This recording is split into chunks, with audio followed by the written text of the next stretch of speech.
Viewers, আসসালামু আলাইকুম। আজকে চলে আসছি চট্টগ্রাম শহরের সেই বিখ্যাত ফয়েজ লেক। গেটে ঢুকতেই আমাদের একটা রিস্টব্যান্ড পরিয়ে দিয়েছে এবং সাথে একটা পেপসি ফ্রি দিয়েছে। এখন আমরা ফার্স্ট গেট পার করে সেকেন্ড গেটের দিকে যাব, অ্যাডভেঞ্চার ল্যান্ডের দিকে। এই তো আমরা চলে যাচ্ছি। জায়গাটা সুন্দর, কালারফুল করে ডেকোরেশন করা। আমরা ভেতরের দিকে চলে যাচ্ছি।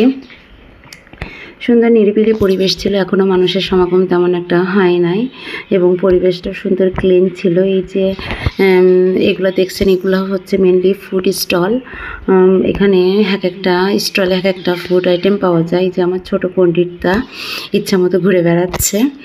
ফয়েজ লেকের ভেতরে সুন্দর করে ডেকোরেশন করা। এই যে পুল ছিল, পুলের পাশ দিয়ে রাস্তা সুন্দর করে বাচ্চাদের জন্য ডেকোরেশন করা। রাইডার্সগুলো এখনও ওপেন হয় নাই, কারণ এখনও মানুষের তেমন একটা সমাগম হয় নাই।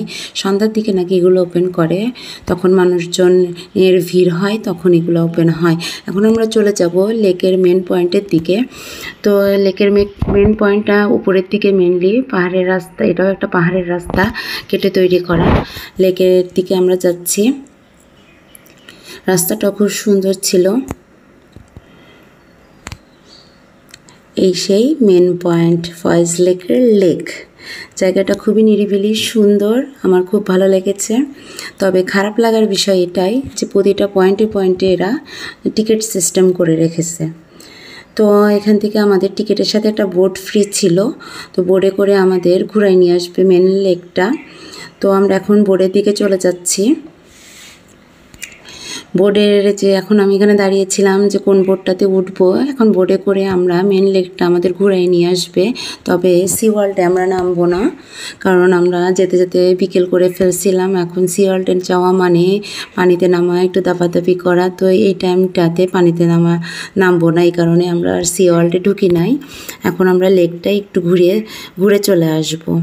তবে আমি এডিটিংয়ের সময় কোনো কালার চেঞ্জ করি নাই। আমি দেখাতে চেয়েছিলাম যে লেকটা কতটা সুন্দর, চারিদিকে সবুজে ঘেরা পাহাড়, সবুজ আর সবুজ, পানিও যেন সবুজ। খুব সুন্দর একটা জায়গা। তবে লেকের পানির গভীরতাও অনেক। বাস্তবে না দেখলে বোঝা যাবে না যে এটা জায়গাটা এতটা সুন্দর।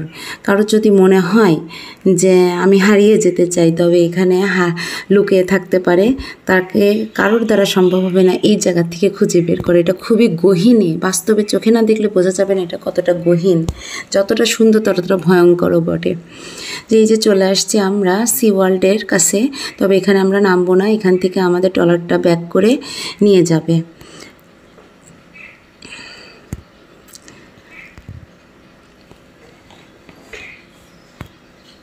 এরপরে আর কোনো রাস্তা নাই, মানে ট্রলারটা এরপরে আর যাওয়ার কোনো রাস্তা নেই, এখান থেকে ঘুরে নিয়ে যাবে। এখন আমরা এই যে আসার পথে এই কটেজগুলোর দিকে চলে গেছিলো।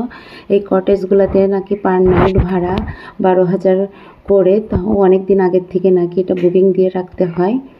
এই কটেজগুলো আমি তো ভাবছিলাম এখানে এই গহীনে কি কারা ভাড়া নিয়ে থাকবে, তারপরেও নাকি অনেক ভিড় হয়, কটেজগুলোকে পাওয়া নাকি কঠিন বিষয়। সো এখন আমরা ফেরত আসছি। এখানে একটু আমরা ঘোরাফেরা টুকটাক করব, তারপরে আমরা বাসাতে ব্যাক করব। সো টাটা, বাই বাই, আল্লাহ হাফেজ।